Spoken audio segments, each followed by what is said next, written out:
명절에 예배하러 올라온 사람 중에 헬라인 몇이 있는데 그들이 갈릴리 베세다 사람 빌립에게 가서 청하여 이르되, 선생이여, 우리가 예수를 배우고자 하나이다.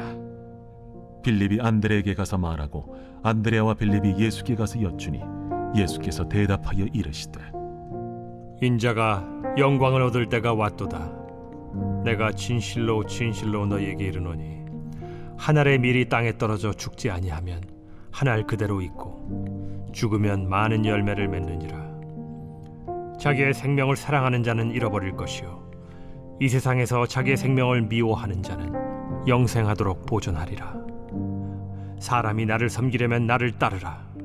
나 있는 곳에 나를 섬기는 자도 거기 있으리니 사람이 나를 섬기면 내 아버지께서 그를 귀히 여기시리라. 지금 내 마음이 괴로우니 무슨 말을 하리요? 아버지여, 나를 구원하여 이 때를 면하게 하여 주옵소서. 그러나 내가 이를 위하여 이때에 왔나이다. 아버지여, 아버지의 이름을 영광스럽게 하옵소서. 이에 하늘에서 소리가 나서 이르되, 내가 이미 영광스럽게 하였고 또다시 영광스럽게 하리라. 곁에 서서 들은 무리는 천둥이 울었다고도 하며 또 어떤 이들은 천사가 그에게 말하였다고도 하니, 이 소리가 난 것은 나를 위한 것이 아니요 너희를 위한 것이니라. 이제 이 세상에 대한 심판이 이르렀으니 이 세상의 임금이 쫓겨나리라. 내가 땅에서 들리면 모든 사람을 내게로 이끌겠노라. 이렇게 말씀하심은 자기가 어떠한 죽음으로 죽을 것을 보이심이로라. 이에 무리가 대답하되, 우리는 율법에서 그리스도가 영원히 계신다 함을 들었거늘 너는 어찌하여 인자가 들려야 하리라 하느냐? 이 인자는 누구냐? 아직 잠시 동안 빛이 너희 중에 있으니 빛이 있을 동안에 다녀 어둠에 붙잡히지 않게 하라. 어둠에 다니는 자는 그 가는 곳을 알지 못하느니라. 사랑하는 큰숙가족 여러분, 평안하시죠? 제법 곧샘 추위가 따끔하네요. 하지만 이 추위도 가고 따스한 봄날이 올 것을 기대합니다. 자, 오늘도 하나님의 말씀을 통해서 우리를 향하신 하나님의 마음과 생각을 함께 나누겠습니다. 나눌 말씀은 요한복음 12장 20절에서 36절의 말씀입니다. 명절 6월절이 되고 수많은 유대인들이 예루살렘에 모여 명절을 지내게 됩니다. 그런데 오늘 본문 20절에 보니까 헬라 사람 몇몇이 예수님에 대한 관심, 또 죽은 나사로의 사건뿐만 아니라 예수님의 메시아 되심에 대한 확인차 접근해서 빌립에게 요청합니다. 예수님을 좀 만나봤으면 좋겠다고. 그랬을 때 빌립은 안드레와 함께 예수님에게 나아가 여쭙니다. 헬라인 몇 명이 왔는데 만날 수 있겠습니까? 라고 요청할 때 좀 엉뚱한 대답을 하시죠. 22절입니다. 인자가 영광을 얻을 때가 왔구나. 인자는 메시아의 구약적 호칭이죠. 이제 영광을 받을 때가 왔다. 이 말은 잘못 오해하면 유대인뿐만 아니라 이방인들도 나를 알아보는 그런 영광이라 생각하겠지만, 그러나 전체 문맥상 예수님이 영광을 받을 때라고 말하는 것은 십자가의 죽음의 시간이 가까웠다는 것을 말씀하고 있는 것이죠. 그러면서 한 알의 밀알이 죽어져서 많은 열매를 맺듯이 25절 이 밀알의 얘기를 해석하면서 자신의 생명을 사랑하는 자를 위하여 잃어버릴 것이고, 이 세상에서 자기 생명을 미워하는 자는 영생을 얻게 될 것이다. 결국 예수님의 십자가 사건은 단지 억울한 누명으로 끝나는 그런 한 사건이 아니라 온 인류를 향한 영생의 열매, 영원한 하나님의 나라를 여시는 이 위대한 일임을 오늘 예수님이 천명하고 있습니다. 여러분, 죽음 없이, 희생 없이 구원의 열매가 없습니다.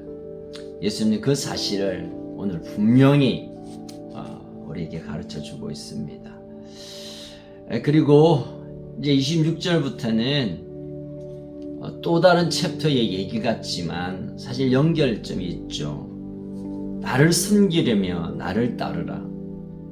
나 있는 곳에 나를 섬기는 자도 거기 있으리니 사람이 나를 섬기면 내 아버지께서 그를 귀히 여기시리라. 나와 함께 있을 때 그 섬김을 하나님 기뻐하신다라고 말씀합니다.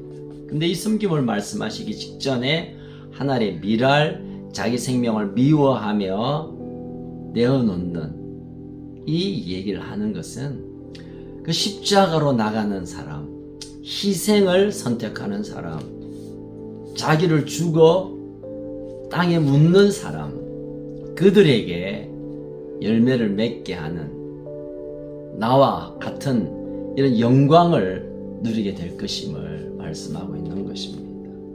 그렇습니다. 이것은 예수님을 따르는 제자들뿐만 아니라 주님의 몸된 교회를 섬기는 우리 모두들에게도 해당되는 말씀입니다. 섬기는 자, 자신이 죽어 열매 맺는 일을 우리가 선택하는 자, 그들을 통하여 하나님은 그의 몸된 교회를 아름답게 풍성하게 세워 주실 것입니다. 이어서 27절부터는 예수님의 그 인간된 본심을 토하고 있습니다. 지금 내 마음이 괴로우니 무슨 말을 하여? 나 너무 괴롭다. 너무 힘들다. 정말 두렵고 고통스럽다. 할 수 있다면 이 잔을 내게서 옮겨 주십시오 라고 하는 그 심정이 다시 한번 예수님의 마음에서 터져 나옵니다. 너무 힘들다. 그렇지만 이 인간됨의 힘듦을 붙들고 있는 것이 아니라 그 위에 보면 아버지의 이 때를 면하게 해 주십시오. 이 힘들고 어렵고 두려움을 면하게 해 주십시오. 그러나 내가 바로 이 때를 위해서 왔습니다. 그리고 이어서 28절 아버지여 아버지의 이름이 영광되기를 원합니다. 영광스럽게 하십시오. 여러분, 예수님이 너무 로봇이나 기계처럼 십자가에 오르도록 딱 이 프로그래밍을 해놓으면 고난당하고 십자가 죽고 그리고 부활하는 그런 차원으로 우리가 예수님의 여정을 살펴보는 것은 아닙니다.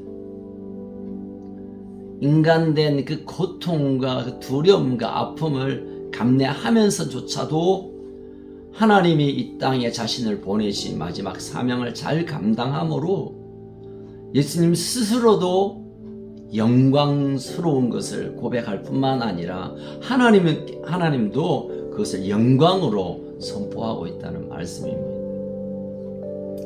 사랑하는 가족 여러분, 하나님의 부르심 앞에 그 사명의 끝자락에 가면 하나님이 예비한 영광을 우리가 보게 됩니다.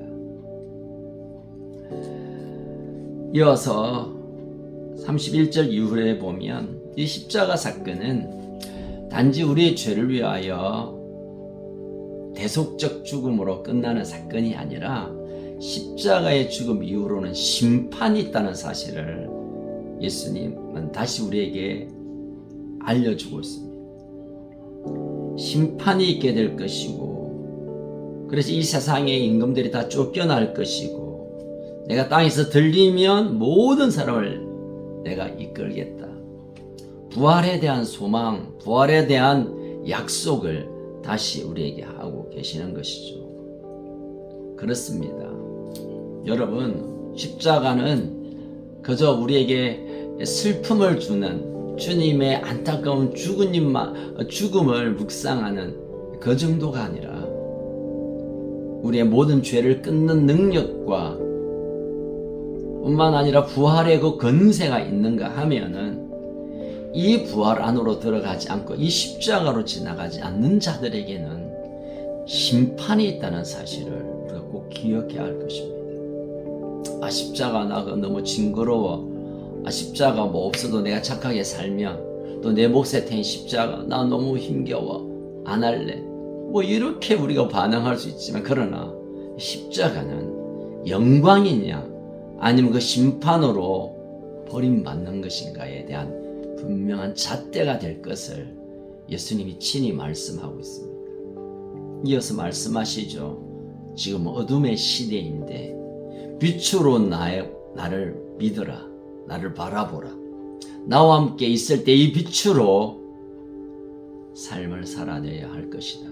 그러나 때가 되면 이 빛이 사라지게 될 때 너희들은 빛의 자녀로 살아내는 사명을 붙들고 살아야 할 것이다 라고 마지막 말씀을 남기고 있습니다. 여러분, 참 이 시대를 가리켜 많은 말들이 있지만 그 어느 때보다 어두운 시대입니다. 어디가 길인지 어떻게 사는 것이 가치 있는 삶인지 여러분, 어두울 때 도둑놈들이 설치고 안 보일 때 나쁜 짓이 일어나는 것처럼 요즘 백주 그냥 한낮에도 그런 무시무시한 사건이 일어나는 것은 어둡다고 생각하는 어두운 세상임을 증명하고 있습니다. 얼마나 어두운 세상입니까? 정말 답답하고 앞을 볼 수 없고 온 세상이 캄캄할 때 주님 우리에게 말씀하십니다. 너희는 세상의 빛이라. 그리스도의 빛을 조명받아 성령께서 다시 빛을 일으키시고 그 빛을 붙들고 살아가는 빛의 아들. 이것이 결국은 이 마지막 시대의 믿음의 사람들의 자화상이며 또 정체성이며 우리가 붙들고 가야 할 모습인 것입니다. 빛의 아들이 되리라. 그리고 예수님은 숨으셨습니다. 여러분, 오늘 본문을 통하여 우리가 좀 같이 묵상할 것이 하나 있습니다. 예수님의 십자가는 그냥 짜여진 각본대로 흘러간 것이 아니라 처절한 예수님의 희생, 헌신, 순종, 내어줌의 결과였다는 것입니다. 그래서 한 알의 밀알이 땅에 심겨서 썩어져 죽어지는 그 상황을 통해 많은 열매를 맺는 것처럼 예수님의 십자가는 온 인류를 주 앞으로 인도하는 문을 활짝 열게 된 것이죠. 그렇다면 우리의 삶 또한 주님의 제자, 주님을 따르는 자로 우리도 희생하는 일에, 우리가 헌신하는 일에 우리의 삶을 맞추어 살아가야 할 것입니다. 또 한 가지, 예수님께서 십자가에 달리심으로 온 인류가 구원을 받을 수 있는 길을 여셨습니다. 자, 예수님이 십자가에 죽으셨다. 내 죄를 위하여 죽으셨다. 아는 것, 여기에서 모든 사람들이 구원을 얻는 것은 아닙니다. 예수님의 십자가 사건을 나의 사건으로 영접하고 믿고 받아들이고 그리고 그 십자가의 삶을 살아내는 자들에게 주시는 것이 바로 구원의 은혜입니다. 우리가 너무 값싼 복음, 예수 믿기만 하면, 고기만 까딱까딱 하면, 아멘 한마디만 하면 구원 끝났다고 말하는 이런 악한 이단들이 이 마지막 시대에 얼마나 우리를 혼란하게 하는지 몰라요. 여러분, 예수를 믿어야 합니다. 아니, 알아야 합니다. 구원의 도를 알아야 합니다. 아멘 해야죠. 그러나 십자가의 걸음을 걷지 않는 자는, 주님을 따라 십자가까지 걷지 않는 자에게는 결코 구원은 허락되지 않을 것입니다.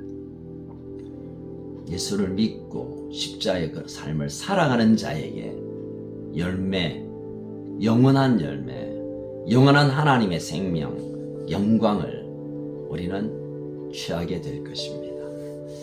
오늘 이 말씀을 기억하면서 오늘도 십자가를 향하여 걸어가는 걸음, 빛으로 살아내는 걸음, 할 수 있다면 이 빛을 드러내는 삶으로 살아가는 복된 하루가 되시기를 주님의 이름으로 축복합니다. 살아계신 하나님 아버지, 예수님의 십자가의 죽음으로 인하여 우리의 죄가 사해질 뿐만 아니라 풍성한 하늘의 열매를 얻게 하는 기회를 주셔서 감사합니다. 그리고 그 기회를 우리가 붙들고 십자가를 믿고 십자가에 달리신 대속적인 주님의 사역을 믿음으로 취하고 또한 우리가 그렇게 살아감으로 인해 약속된 이 구원의 복을 우리 가족들 한 사람도 놓치지 않도록 은혜를 더하여 주옵소서. 오늘 하루도 대접받고 내가 세워지고 유익함을 추구하는 삶이 아니라 이미 주신 은혜를 흘려보내고 나누고 섬기고 희생하며 사는 십자가로 걸어가는 삶을 오늘도 살아가게 하여 주옵소서.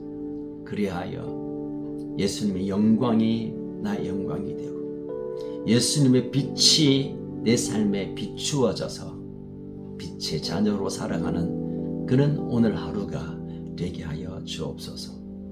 우리 모든 컨셉 가족들 어디에 있든지 간에 빛으로 임하여 주옵소서. 참 소망 되신 예수님 이름으로 기도합니다. 아멘. 네, 오늘도 승리하는 복된 하루가 되시기를 축복합니다.